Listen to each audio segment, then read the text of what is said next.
every individual, when they start their career, have got multiple choices.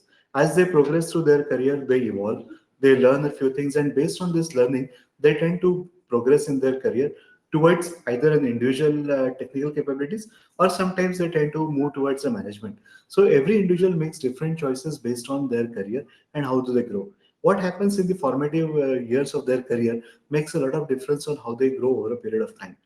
And then at some point in time, you come to a situation where you are not sure if you are moving in the right direction, and then there are a lot of dilemmas that you have, and you need somebody who can help you answer those dilemmas. So I'm absolutely honored to have somebody who has tried to answer those dilemmas through her latest book. Welcome to this conversation, Beena.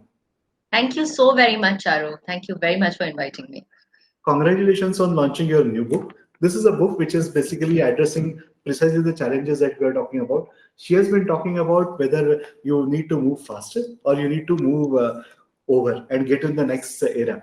Before I get into this particular book, Vinay, I would like to understand more about your background. How has been your journey till date? Okay, so Charu, in fact, my journey has been very, very interesting. And I always tell people, I think I need to write a different book on my journey itself. But it is exactly my journey which prompted me to write this book. So my background is I'm a psychologist. I've done my master's in counseling psychology at the postgraduate level. And when I started out, of course, I was purely focusing on therapeutic interventions as well as people development initiatives. But it was more about counseling people, and therapy and career counseling was also something that I was doing at that point in time. And at that point in time, I how as most professionals you take it one day at a time rather than really planning forward, maybe 10 steps ahead. So that's how I kind of moved on, one day at a time. Eventually, of course, I started working for HR consulting firms. And through all of that experience by working in an HR consulting firm is how I really gathered my understanding of how talent needs to be developed in terms of their growth and their career. So that's how I have been working, and then eventually I started out my own company called as Renovar Training and Consulting, which is primarily into developmental initiatives for organizations and the people that work in the organization. So we specialize in aspects of talent management, which includes everything right from your learning and development to competency mapping to leadership initiatives, and also change initiatives for organizations. So that's where I am. In fact, I started my organization Renovar only about 7 years back. So it's fairly nascent in that sense as an organization. So yeah, that's a little bit about my background. Amazing. So a transformation from psychologically the counseling aspects compared to that taking it to the organization. And when we look at the scenario around it, I think that's both the things make tremendous sense right now. So how do you see the transition that has happened in last 2 years? I think the transition that has happened in the last 2 years has been, so there's been so much of disruption that has happened. Given the fact that we've had to deal with this change at an exponential rate, right? Because it's happening every moment. I mean, take the example of the fact that, how our businesses and the way the businesses are conducted have changed altogether.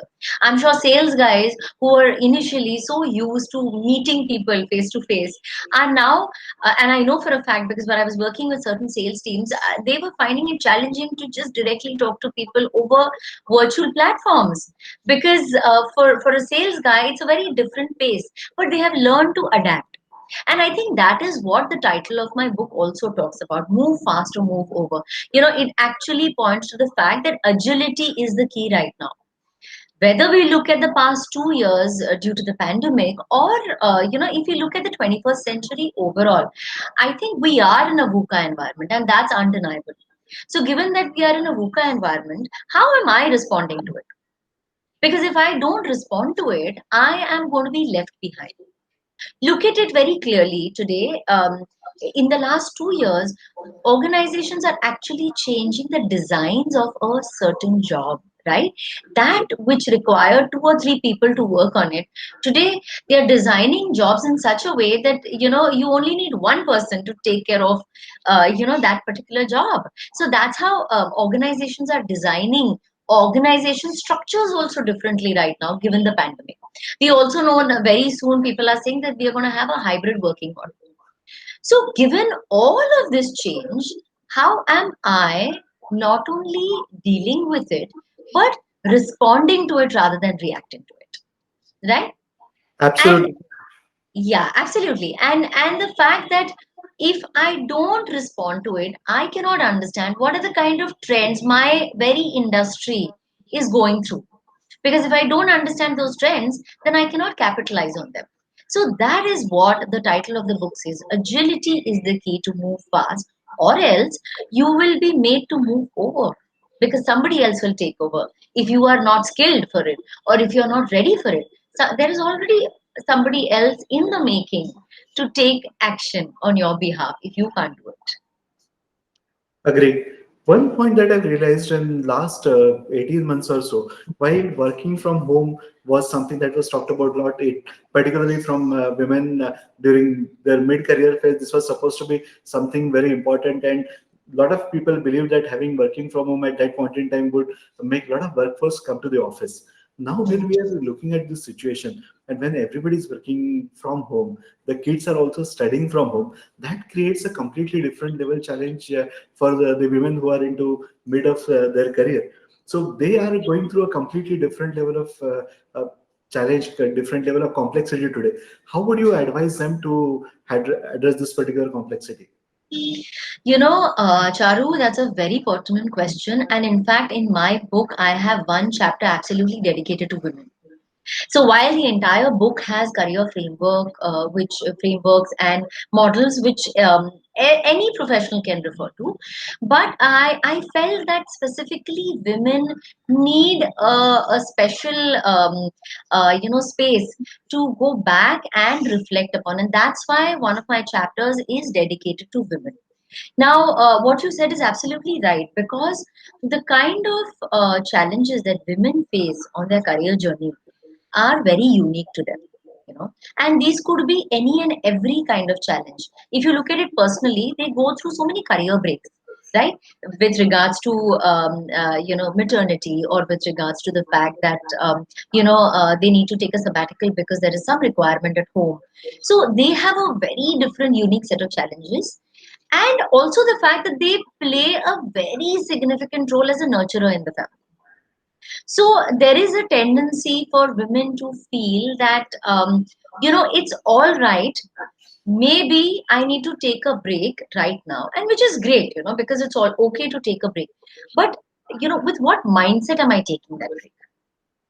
And after taking that break, do I really believe in the fact that I can still make a comeback and, approach my career with such agility and such strategies that I can still create a great impact moving forward as a professional?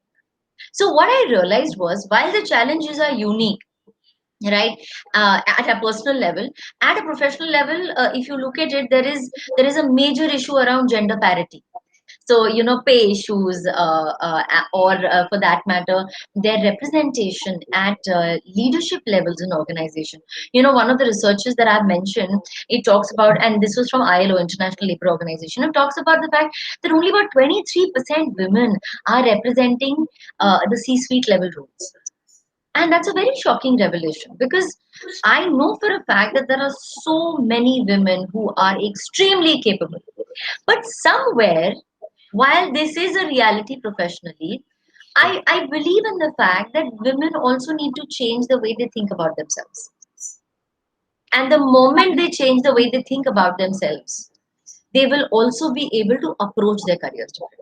To give you a basic example, I know for a fact that, I've heard women say that, by the time they come to a mid level role, they're like, oh, I hardly have any time left for myself anymore, in the career. So it's all right if I take a role which allows me to spend more time with family, which is great because that's a choice that you make. But also be mindful of the fact that you're not the only one making a choice. We need to look at gender equity over here. which means both spouses need to actually plan things very well, right? Okay. And only basis that plan, should you be able to make your choice with that freedom. So, in my book, what I have actually mentioned is for women to first become aware of what are the choices that I have. Even for that matter, let's say between two spouses, if there is a possibility of career mobility for, the male counterpart, okay, how am I going to design my career progression around it? So that's something which also requires a whole lot of thought and strategy. Am I ready to create that kind of effort and plan it out in such a way that even if I have to look at lateral opportunities in that space of career mobility, how is it adding value in the longer run? So I think for women, it's important that while you are a pillar in the family space, you also need to believe that you are capable of much more than what you give yourself credit for. Very important. And how do they need to actually plan for this? Not when you talk to girls and when we see you're part of the catalyst as well. So you, when you are grooming these kids, how do you help them appreciate this value? How do you help them realize that this is very important for them to plan it correctly? And how do the couples take these decisions consciously? So, actually, the book talks about several aspects of it. So, the first thing that one needs to understand is career management needs to happen in a framework. While careers are no more linear, okay, and even if we talk about career progression, it is not linear anymore, because you could be working in a very good corporate job for 20 years and then suddenly realize, I need to do something more than this. And like you and me, we've started out on our own, right? And I have seen a lot of women also do that after in the second innings of their career. So, first of all, I need to be very clear about what kind of career management model am I referring to. And in the book, I have actually mentioned. So, I've created a career management model that they can refer to, which talks about a holistic view of looking at careers. That's one.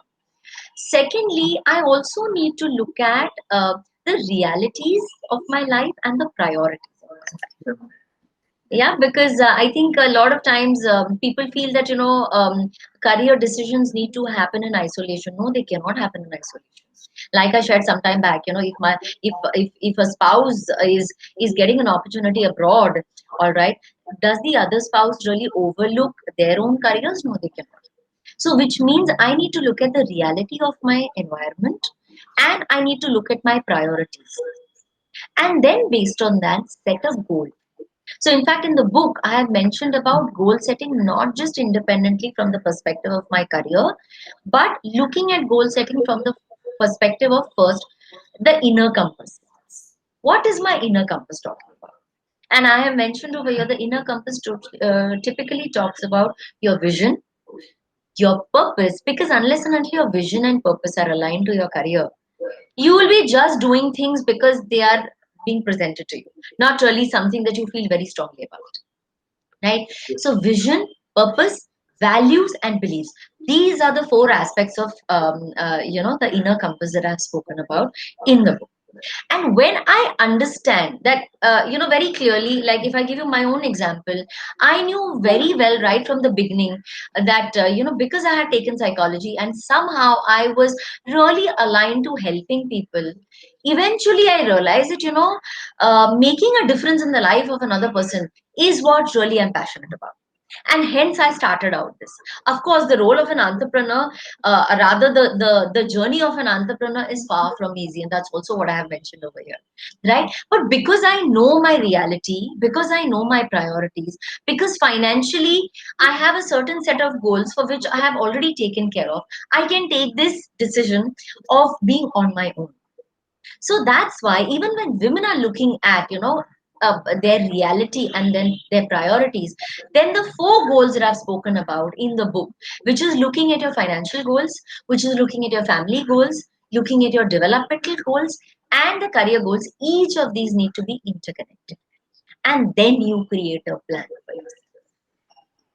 Amazing. So this is basically, we're talking about a holistic living. We're talking about Yes. being we're talking about being progressing. We're talking about taking the right choice. We are talking about balancing the things. You are talking about the inner peace as well. And all Yes. these things coming together in one single book is a very difficult task to achieve. So, how did you manage to bring in all those perspectives within the same book? It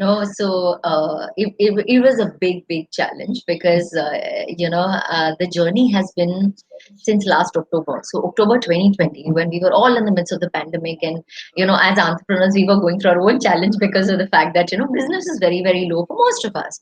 So I said, now how do I take this opportunity to make a difference? Because at the end of the day, like I said, it's only eventually as a coach, because I am a coach.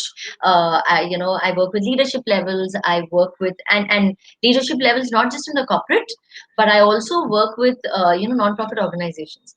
So I realized that if this is my purpose, how can I bring it all together as a part of this one book, which will add value to a professional? Because it's you can write a book and people can say, wow, it was good, but how can it impact the other person's life and help them in the challenging situations? So like you were introducing in the beginning, careers are very challenging for most people. You may be working in a very comfortable environment in a corporate space, but you may still not enjoy what you're doing, True. right? And I realized that if people don't address these issues, they will still kind of be working there and not be happy about it. And I realized last year pushed people beyond their limits, right? So people who lost their jobs were really clueless about what to do. So hence my journey was, okay, let me start writing this. And I also have a background into career counseling. So when I moved out of rather when I in my first job, in my first two jobs, I was working in the education sector, and I was helping people out, professionals even at that point in time, to figure out what kind of career changes that they could do. And from there, having worked with the HR space and talent management space, I have also worked with high potential employees, where I realized their challenges are very different. So the idea was, why not create something that everybody can use as a ready reckoner, right? So whenever they feel confused, or whenever they need to make very critical decisions in their career, they can go back to it and refer to it at any given point in time. So my journey was, of course, to begin with, I started writing things what I understood. Then I went deeper into reading a lot of research, which was done by the International Labour Organization, that is the ILO that I was talking about. I have done a lot of research in terms of that which was done in the industry itself. Understood what was working, what was not working for people. And based on that research, I realized these are some of the issues. In fact, Charu, I also did my own research with the Gen Z.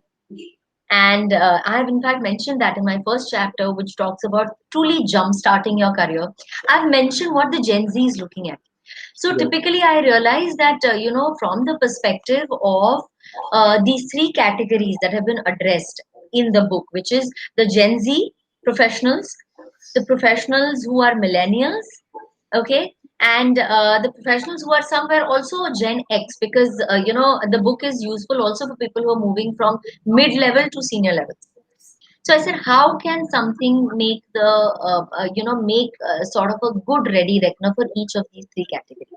And that's how I have come up with not just information in the book, which is, of course, management based information, psychology based information, because I've also given certain techniques to deal with your personal issues when it comes to career, because you cannot discount that. It affects your personal identity to a great extent. So, not just that, but at the end of every chapter, there is an exercise. And that exercise is a self reflection exercise, which people can go back and do in their own space. So I thought it should be like a ready reckoner, and that's what I have been able to manage in my own capacity. Amazing. Thank you so much, Meena, for these amazing insights. I think you have covered the aspects that we're looking at. We wish you all the very best, and we are Thank you. so thankful to you for giving the insights to the listeners here. Thank you so much, Meena. Thank you so much. Thank you so much, Avi.